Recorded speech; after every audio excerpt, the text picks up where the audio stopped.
nama Allah Subhanahu wa taala yang ke-9 ialah Al-Aziz, yang Maha Perkasa. Allah Subhanahu wa taala berfirman di dalam Al-Qur'anul Karim pada surah Al-Hasr ayat 25, Bismillahirrahmanirrahim. Wallahu alladzi la ilaha illa huwal malikul quddusus salamul mu'minul muhaimin Al-Aziz. Kemudian Imam Al-Ghazali mengatakan bahwasanya Al-Aziz ya Allah Subhanahu wa taala itu ialah zat yang sangat sempurna, yang sangat mulia dan tidak ada tandingannya, dan seluruh makhluk berhajat kepada Allah Subhanahu wa taala karena Allah ini Al-Aziz yang Maha Perkasa. Akan kita berikan sedikit gambaran ataupun contohnya, yakni seperti matahari. Karena matahari ini tidak ada tandingannya. Kita tidak pernah melihat matahari itu ada dua, dan matahari ini juga sangatlah diperlukan oleh makhluk. Akan tetapi matahari ini bisa dilihat dengan kecanggihan ilmu pengetahuan, sehingga matahari ini bisa diketahui berapa besarnya, berapa jaraknya antara bumi ke matahari, sehingga matahari ini tidak bisa dinamakan Al-Aziz karena Al-Aziz hanya milik Allah Subhanahu wa taala. Contohnya lagi seperti air. Air ini tiada tandingannya, dan air ini sangat dibutuhkan oleh makhluk, oleh manusia, haiwan, dan tumbuh-tumbuhan.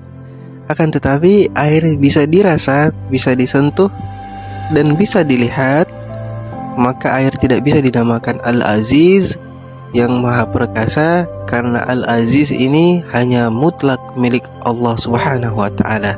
Subhanallah. Rasulullah sallallahu alaihi wasallam bertanya kepada malaikat Jibril, "Hal tara rabbak?" Kata Rasulullah, "Wahai Jibril, apakah engkau pernah melihat Allah Subhanahu wa taala?"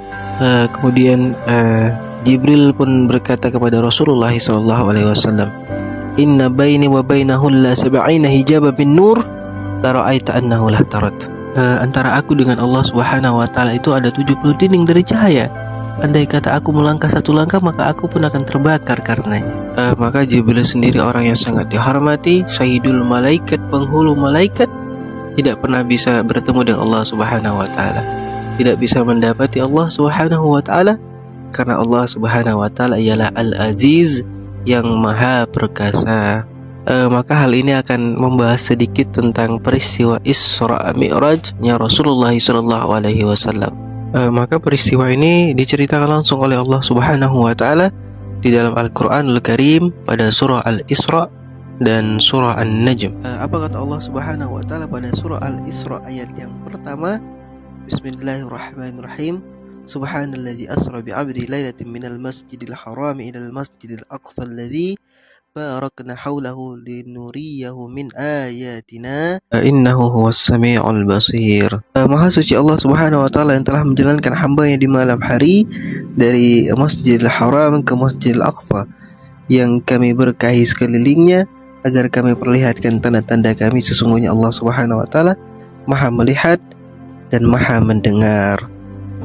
Maka peristiwa Isra Mi'raj itu adalah suatu peristiwa yang luar biasa, karena dari Masjidil Haram ke Masjidil Aqsa itu memerlukan perjalanan antara 30 sampai 40 malam dengan menggunakan unta. Akan tetapi Rasulullah SAW dalam peristiwa Isra itu dijalankan oleh Allah Subhanahu wa taala dengan laila, sedikit malam. Maka itu adalah bentuk mukjizat daripada Rasulullah SAW yang diberikan oleh Allah Subhanahu wa taala. Maka hal itu tidaklah aneh dan tidak ada yang mustahil perjalanan panjang itu dilalui dengan waktu yang singkat apabila yang menjalankan itu adalah Allah Subhanahu wa taala. Karena Allah Subhanahu wa taala ialah Al-Aziz yang Maha Perkasa. Subhanallah. Dan kenapa Allah Subhanahu wa ta'ala memulai kalimat ini dengan kalimat subhana? Karena agar sesudah subhana itu kita bisa menerimanya. Subhanallah, begitu baiknya Allah Subhanahu wa ta'ala. Karena artinya ialah subhana itu maha suci. Maha suci Allah Subhanahu wa ta'ala. Dan juga pernah dibahas nama Allah Al-Quddus, maha suci. Maha suci dari apa? Maha suci dari kebohongan, Maha suci Allah Subhanahu wa taala dari kekurangan, Maha suci Allah Subhanahu wa taala daripada kelemahan, dan Maha suci Allah Subhanahu wa taala daripada ketidakmampuan menjalankan kehendaknya. Dan Maha suci Allah Subhanahu wa taala dari segala yang tidak patut. Dan kemudian begitulah Allah Subhanahu wa taala. Inilah hikmah daripada Allah Subhanahu wa taala mendahulukan kata subhana agar kita bisa memahami dan mempercayai sesudah kalimat subhana itu. Subhanallah. Kemudian Rasulullah SAW melanjutkan lagi perjalanannya, mi'rajnya yang dinaikkan oleh Allah Subhanahu wa taala dari Masjidil Aqsa naik ke atas langit, melalui lapisan-lapisan langit, berjumpa dengan para rasul-rasul, dan kemudian sampai ke paling atas dan sampailah kepada Sidratul Muntaha. Adapun perjalanan Rasulullah itu diperlihatkan neraka dan calon-calon penghuninya, dan adapun Rasulullah SAW diperlihatkan oleh Allah tentang perihal surga dan calon-calon penghuninya. Dan kemudian seketika Allah balikkan Rasulullah SAW kembali kepada Masjidil Haram ke Mekah dan membawa perintah sembahyang salat 5 waktu. Subhanallah. Maka itu ialah bentuk mukjizatnya Rasulullah SAW, dan itu adalah ujian. Ada yang percaya maka bertambahlah keimanannya, dan ada yang tidak percaya maka bertambahlah ketidakpercayaannya. Maka dalam suatu riwayat Imam Ali bin Abi Thalib radhiyallahu an bertamu bersama istrinya Sayyidah Fatimah ke rumahnya Rasulullah SAW. Dan kemudian mereka melihat Rasulullah SAW bersangatan sedih, bersangatan menangisnya Rasul. Maka Imam Ali pun bertanya kepada Rasulullah, "Wahai Rasul, kenapa bersangatan sedih sekali ini?" Kemudian Rasulullah SAW pun menjawab, ketika peristiwa Isra Mi'raj, aku diperlihatkan oleh Allah Subhanahu wa taala begitu dahsyatnya azab itu. Dan Rasulullah SAW melihat perempuan yang disiksa. Ada yang disiksa itu kepalanya digantung, terus ditumpahkan air yang begitu panas, dan kemudian sampai otaknya itu keluar, dan kemudian malaikat di neraka itu memukul kepala perempuan itu menggunakan tongkat dari tongkat api neraka. Subhanallah. Maka ketika mengingat itu Rasulullah SAW pun bersedih dan kemudian menangis. Subhanallah. Ya Allah. Maka Sayyidah Fatimah ketika mendengarkan itu, ia langsung berdiri dan bertanya kepada Rasulullah SAW, "Wahai Rasul, apa perbuatan mereka itu sehingga demikian siksa yang berat tadi?"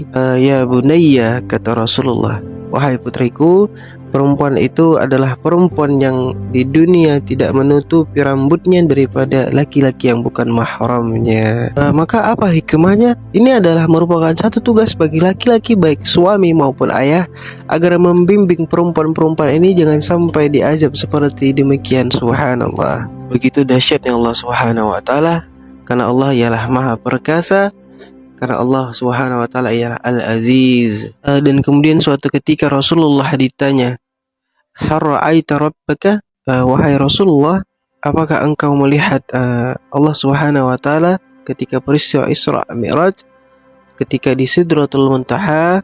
Maka Rasul pun berkata, "Nurun anna ara." Bagaimana aku bisa melihat?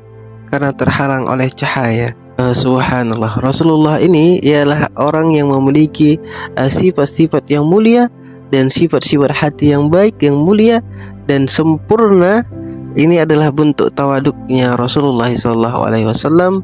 Maka beliau pun menjawab demikian. Maka terjadilah perbedaan pendapat para ulama.